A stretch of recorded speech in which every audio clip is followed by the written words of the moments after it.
Channel पे नए आने वाले दोस्तों से गुजारिश है हमारे चैनल को सब्सक्राइब करें और बेल के आइकन को ज़रूर दबाएं ताकि आने वाली हर नई वीडियो की अपडेट आपको मिलती रहे।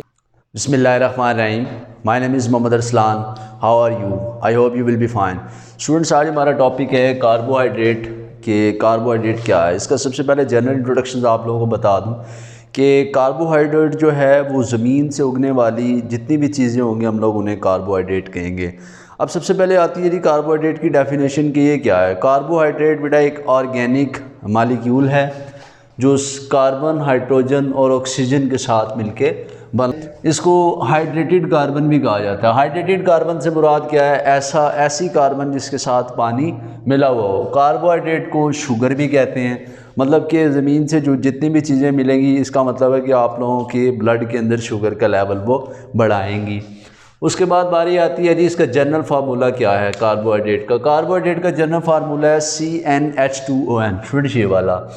अब इस CnH2N का मतलब यहाँ पे ये है कि C स्टैंड फॉर कार्बन और H2 स्टैंड फॉर वाटर, यानी कि कार्बन और वाटर, और साथ में ये एक N लिखा हुआ है। इस N का मतलब होगा यहाँ पे होल नंबर होगा और ये हमेशा ग्रेटर देन 3 होगा। इसका मतलब ये है कि जितने पानी के एटम होंगे उतने ही कार्बन के एटम आपस में जुड़े हुए होंगे। यहाँ पे जनरल फार्मूला तो हम लोग CnH2n दे देते हैं, लेकिन उसके बाद कुछ एक्सेप्शंस आ जाती हैं। इसका मतलब है मास वाई।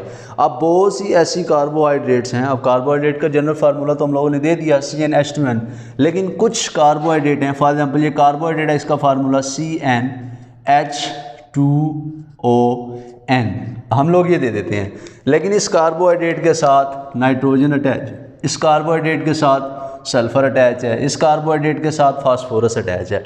तो अब हम लोग इसको ये वाला फार्मूला नहीं देंगे। नाइट्रोजन आ गया तो नाइट्रोजन भी साथ में ऐड करना पड़ेगा, सल्फ़र को भी ऐड करना पड़ेगा, फास्फेट को भी ऐड करना पड़ेगा, तो हमारा फार्मूला चेंज हो जाएगा। लिहाजा ये जनरल फार्मूला है, ऑथेंटिकली नहीं है, इसीलिए इसमें कुछ एक्सेप्शंस रखी गई हैं कि कार्बोहाइड्रेट बहुत सी ऐसी, इसमें नाइट्रोजन उसमें ये सल्फ़र और फास्फेट आएगा, उनका फार्मूला ये वाला नहीं होगा। अब अगर उसकी दूसरी साइड पे देखें, बहुत सी चीज़ें ऐसी हैं जो कार्बोहाइड्रेट नहीं है। अब फॉर्मिक एसिड ये कार्बोहाइड्रेट नहीं है, लेकिन इसका फार्मूला भी CnH2n है। फॉर्मिक एसिड, एसिटिक एसिड और लैक्टिक एसिड, इन तीनों का फार्मूला CnH2n है, लेकिन ये खुद बेसिकली एसिड है और आप लोगों को पता है एसिड के अंदर हाइड्रोजन जो है वो लाजमी होती है। उसके बाद बात करते हैं जी कि कार्बोहाइड्रेट के फंक्शनल ग्रुप कितने हैं। कार्बोहाइड्रेट के जो फंक्शनल ग्रुप हैं वो 2 हैं, एक कीटो ग्रुप और एक एल्डिहाइड ग्रुप। एल्डिहाइड ग्रुप क्या होता है? अब आप लोगों को पता है कि कार्बोहाइड्रेट एक पानी और कार्बन की लंबी चेन है।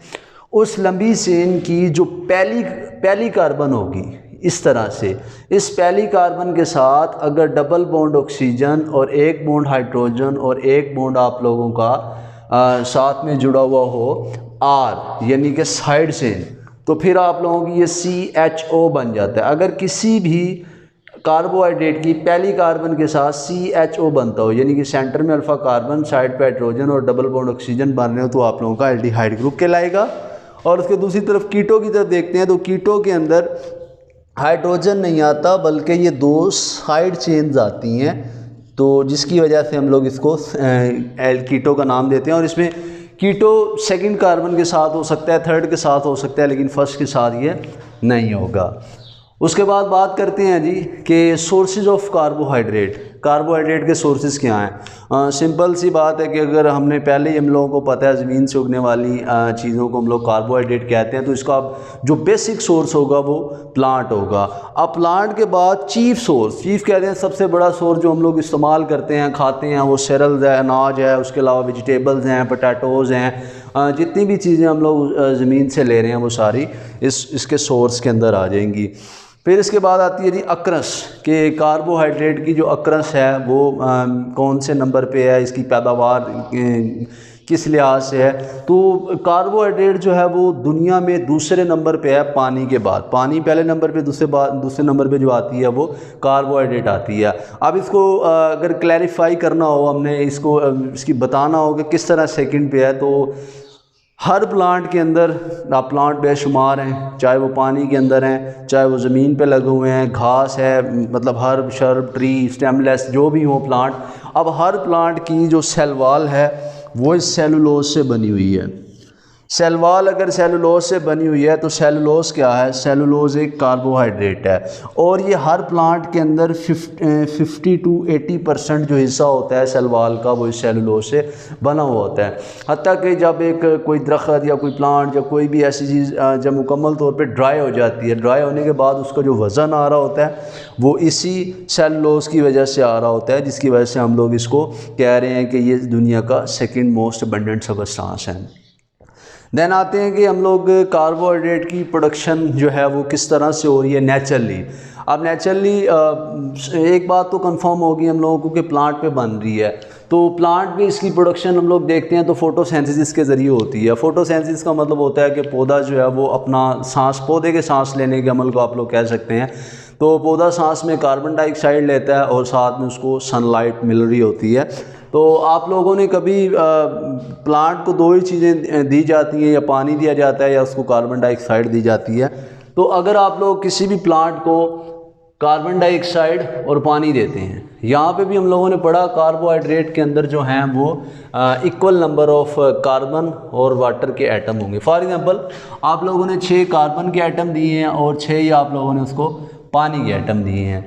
जब आप लोग उसको ये चीज़ प्रोवाइड करते हैं तो देन क्या प्लांट क्या आप लोगों को प्रोवाइड करेगा? अब मैं सिंपली करता हूँ कि इस O2 को और आप लोग इस 6 को बाहर निकाल लें। फॉर एग्जांपल आप लोगों ने इसको उठा के यहाँ पे लिख दिया, देन आप लोगों के पास बचा हुआ है C6 और साथ में H2O।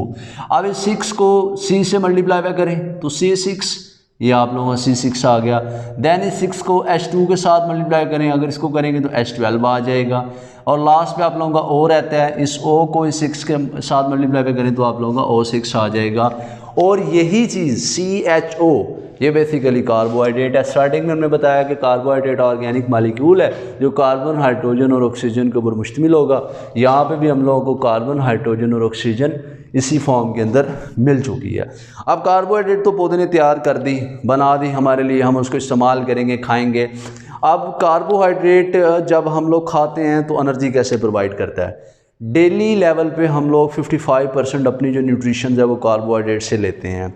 अगर आप लोग 1 ग्राम अगर आप लोग कार्बोहाइड्रेट खा रहे हैं, फॉर एग्जाम्पल 1 ग्राम आप लोग गंदम की रोटी खा रहे हैं तो उसमें आप लोगों को 4 किलो कैलोरीज मिलेंगी, यानी कि 4000 कैलोरीज आप लोगों को मिलेंगी। और जिस वक्त हम लोग खा रहे होते हैं कार्बोहाइड्रेट को, देन हमारी बॉडी में रिस्पिरेशन के थ्रू ऑक्सीजन अंदर जाती है और कार्बन डाइऑक्साइड हम लोग बाहर निकालते हैं।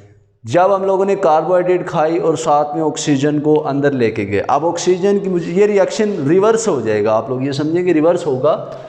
अब दोबारा से हम लोगों की बॉडी में कार्बन डाइऑक्साइड बन जाएगी जिसको हम लोग सांस के थ्रू बाहर निकाल देंगे और साथ में पानी जो है वो बन जाएगा। जो चीज़ हमें मेन मिली वो क्या मिली जी? एनर्जी मिली। एनर्जी कैसे मिलती है? जिस वक्त हम लोग कार्बोहाइड्रेट खाते हैं, फॉर एग्जांपल आपने पॉलीसेकेराइड खाई, आपने डाइसेकेराइड खाई। पॉली का मतलब होता है 10 या 10 से ज़्यादा कार्बोहाइड्रेट या ग्लूकोज के मालिक्यूल आप लोगों ने खाए। वो खाए, जब वो टूटेंगे वो हमेशा पानी की मौजूदगी में, पानी ऑलरेडी यहाँ पे पड़ा है, पानी की मौजूदगी में टूटेंगे। जिस वक्त ये टूटता है पॉलीसेकेराइड डाई में कन्वर्ट होती है, डाई मोनो में कन्वर्ट होती है, उस दौरान बॉन्ड टूटता है और बॉन्ड टूटने के दौरान जो है एनर्जी वो रिलीज़ होती है और हमारी बॉडी को एनर्जी मिलती है। फ़ायदा क्या होता है जी कार्बोहाइड्रेट का? अगर आप लोग कार्बोहाइड्रेट खाते हैं तो सिंपली है, इसकी कैल्शियम की एब्जॉर्प्शन करवाता है। आप लोगों की बॉडी में वाटर बैलेंस, आपको पता है यहाँ पे वाटर भी रिलीज़ हुआ है, वाटर बैलेंस और मिनरल बैलेंस, आयंस वगैरह, अब आयंस कैल्शियम आयंस के अंदर आ रहा है इसकी। और ये डाइजेशन में हेल्प करता है। डाइजेशन में इस तरह से हेल्प करता है कि ये आप लोगों की इंटेस्टाइन के अंदर एक बैक्टीरिया बड़ा होता है नॉर्मल फ्लोरा मीन यानी कि फ्रेंडली बैक्टीरिया, उसके साथ मिल के ये मज़ीद डाइजेशन को भी इम्प्रूव करवाने में हेल्प करती है। और लास्ट पे आता है जी लो कोलेस्ट्रॉल लेवल। कार्बोहाइड्रेट जो है वो लो कोलेस्ट्रॉल लेवल करने में भी मदद देती है। स्वीटनेस ऑफ कार्बोहाइड्रेट की स्वीटनेस कैसी होगी जी? अगर तो आप लोगों का मालिक्यूल बड़ा है तो आप लोगों की स्वीटनेस कम होती जाएगी, अगर तो मालिक्यूलर मास छोटा है तो ये स्वीटनेस जो है बढ़ती जाएगी। क्लासिफिकेशन ऑफ मोनो जो कार्बोहाइड्रेट है इसमें मोनोसेक्राइड, डाइसेक्राइड और पॉलीसेक्राइड, एक और भी होती है ओलिगोसेक्राइड, पर उसका इतना नहीं है, लेकिन हम लोग इन तीन को डिटेल से थोड़ा सा पढ़ते हैं। सबसे पहले मोनोसेक्राइड क्या है, ये थोड़ा सा समझ ले स्टूडेंट्स के मोनोसेक्राइड है क्या। मोनोसेक्राइड का मतलब है शुगर का एक मालिक्यूल, मोनो मीन वन और सेक्राइड मीन शुगर का मालिक्यूल। पहले इसी की डिटेल देखते हैं और उसके बाद डाई शुगर के 2 मालिक्यूल, पॉली शुगर के 3 मालिक्यूल। सबसे पहले आते हैं जी मोनोसेक्राइड की तरफ, शुगर का एक मालिक्यूल। अगर शुगर का एक मालिक्यूल है इसका मतलब है उसकी फर्दर हाइड्रोलाइसिस नहीं हो सकती, यानी कि उसको पानी की मौजूदगी में मज़ीद तोड़ा नहीं जा सकता, और ये सारी कार्बोहाइड्रेट का यूनिट होगा, यानी कि ये जब मिलेंगे, 2 मोनोसेक्राइड मिलते हैं तो डाई बन जाता है। फिर इसी तरह जब ये 10 या 10 से ज़्यादा मिलते हैं तो ये पॉलीसेक्राइड बन जाता है। उसके बाद देखते हैं जी इसका बेसिक यूनिट है कार्बोहाइड्रेट का, लो मालिकुलर मास है इसका। कार्बोहाइड्रेट मोनोसेक्राइड सबसे लोएस्ट मालिक्यूल है। अगर किसी का लोएस्ट मैंने अभी बताया थोड़ी देर पहले इसी लेक्चर्स में कि अगर मोनोसेक्राइड जो है उसका लो मालिकुलर मास होगा तो उसकी स्वीटनेस जो है वो इंक्रीज़ होगी। फंक्शनल ग्रुप इसके 2 होंगे, वही एल्डो और कीटो। एल्डो की एग्जांपल वो ग्लूकोज या डेक्सट्रोज आप लोग यहाँ पे लिख सकते हैं, और कीटो की पूछे तो आप लोग इस पर फ्रक्टोज का लिख सकते हैं। आप लोगों को कल को फॉर एग्जांपल क्वेश्चन आता है कि right a note on glucose, तो उस पर परेशान होने की बात नहीं है। इसका मतलब है उसने आप लोगों से मोनोसेक्राइड ही पूछा और मोनोसेक्राइड का एल्डो ग्रुप पूछा है। अगर वो फ्रक्टोज का पूछ लेता है तो इसका मतलब है उसने पूछा मोनोसेक्राइड ही है, बट कीटो ग्रुप के बारे में पूछा गया है। नेक्स्ट आते हैं जी डाइसेक्राइड की तरफ। डाइसेक्राइड क्या है जी, डाइसेक्राइड शुगर के 2 मालिक्यूल हैं। शुगर के 2 मालिक्यूल जब इसकी हाइड्रोलाइसिस होगी तो हमें 2 जो हैं वो मालिक्यूल मिलेंगे मोनोसेक्राइड के। नेचुरली अकरिंग होती है, मतलब कि कुदरती पैदावार है इसकी भी, जैसे कि फ्रूट शुगर, जितनी भी फ्रूट शुगर हैं वो सारी नेचुरल हैं, माल्टोज उसको कहते हैं, वो सारी नेचुरल्स में आती हैं। इसका जो मालिकुलर मास है डाइसेक्राइड का वो मोनो से ज़्यादा है, तो इसका मतलब है इसकी जो स्वीटनेस होगी वो मोनो से कम होगी। डाइसेक्राइड का मालिकुलर मास पॉलीसेक्राइड से जो है वो कम है, तो पॉलीसेक्राइड से इसकी स्वीटनेस थोड़ी सी ज़्यादा होगी। पानी में हल हो जाती है। आप अगर चीनी भी डाइसेक्राइड है, उसको पानी में हल करेंगे हो जाएगी मिल्क शुगर। दूध वाली जो शुगर है उसको भी आप पानी में हिलाएंगे तो वो सॉल्युबल हो जाएगी। और देन लास्ट पे आता है जी इसका मालिकुलर मास मोनो के मुकाबले में तो इसका थोड़ा सा ज़्यादा होगा, स्वीटनेस इसकी थोड़ी सी कम होगी। डाइसेक्राइड को हम लोग फर्दर 2 इसकी क्लासिफिकेशन मज़ीद करते हैं डाइसेक्राइड की। एक को हम लोग रखेंगे होमो डाइसेक्राइड में और दूसरी को रखेंगे हेटेरो डाइसेक्राइड में। होमो का मतलब एक जैसा, डाइसेक्राइड 2 शुगर मालिक्यूल। शुगर के 2 मालिक्यूल अगर एक जैसे होंगे तो हम लोग उसको कह देंगे ये होमो डाइसेक्राइड है। फॉर एग्जाम्पल इसकी सबसे बड़ी एग्जांपल है जी आप लोगों के पास फ्रूट शुगर, माल्टोज यानी ग्लूकोज और ग्लूकोज, ये दोनों सेम मोनोसेक्राइड हैं। जब ये आपस में मिलेंगे तो माल्टोज बन जाएगा, और माल्टोज को आप लोग कहेंगे कि होमोजीनियस डाइसेक्राइड। आप इसको कह देंगे जी होमोजीनियस डाइसेक्राइड है माल्टोज। अब कल को अगर एग्जामिनर आप लोगों को पेपर दे देता है right a note on maltose, तो आप लोग समझ जाएं कि उसने आप लोगों से डाइसेक्राइड पूछा है और होमो डाइसेक्राइड के बारे में पूछा है। उसके बाद आते हैं जी हेटेरो की तरफ। हेटेरो डाइसेक्राइड का मतलब है शुगर के 2 डिफरेंट मालिक्यूल। आप 2 डिफरेंट मोनोसेक्राइड अगर मिल के डाइसेक्राइड बनाएं और दोनों डिफरेंट हो एक दूसरे से, तो बनेगा आप लोगों का हेटेरो डाइसेक्राइड ये बनेगा आप लोगों का। और इसकी एग्जांपल में फॉर एग्जांपल सक्रोज बोलते हैं टेबल शुगर, चीनी को बोलते हैं आम कॉमन जो हम लोग यूज़ करते हैं, वो ग्लूकोज और फ्रक्टोज से मिलकर बनती है।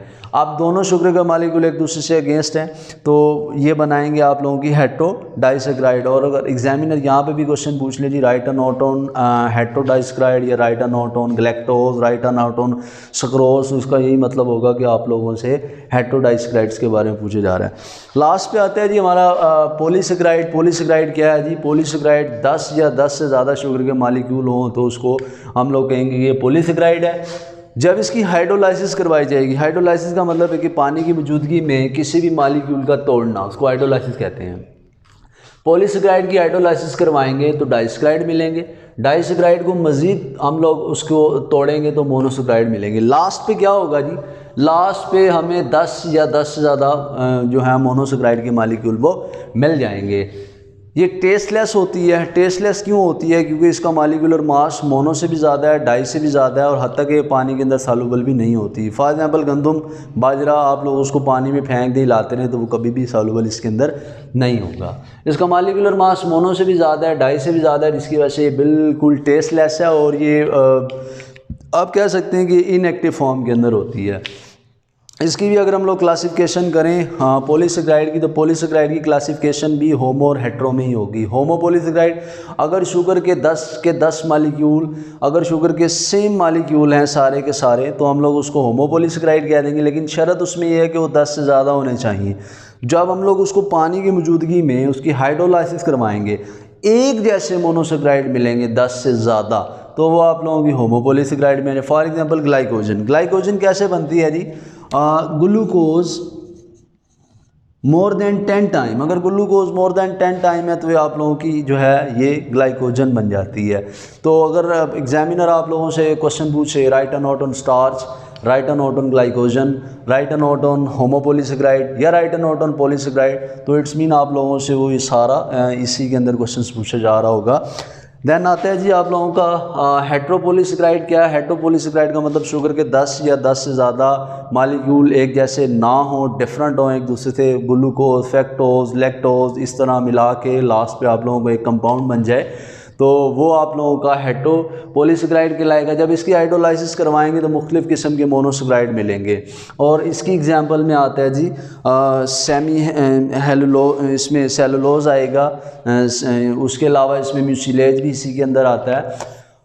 तो इस तरह से अगर इसमें भी क्वेश्चन इसी तरह से पूछा जा सकता है, राइट एंड नोट ऑन ये हेमीसेलुलोज के बारे में लिखें, तो आपको पता होना चाहिए कि अब हम लोगों से हेट्रोपोलीसेकेराइड के बारे में क्वेश्चन किया जा रहा है, म्यूसिलेज के बारे में पूछ सकता है। तो आप इसकी सारी अगर डिटेल जिस तरह लिखी है इस तरह बता दें तो आप लोगों को क्वेश्चन जो है अटैम्प्ट हो जाएगा। आई होप स्टूडेंट्स आप लोगों को मेरे लेक्चर पसंद आया होगा। अल्लाह हाफिज़।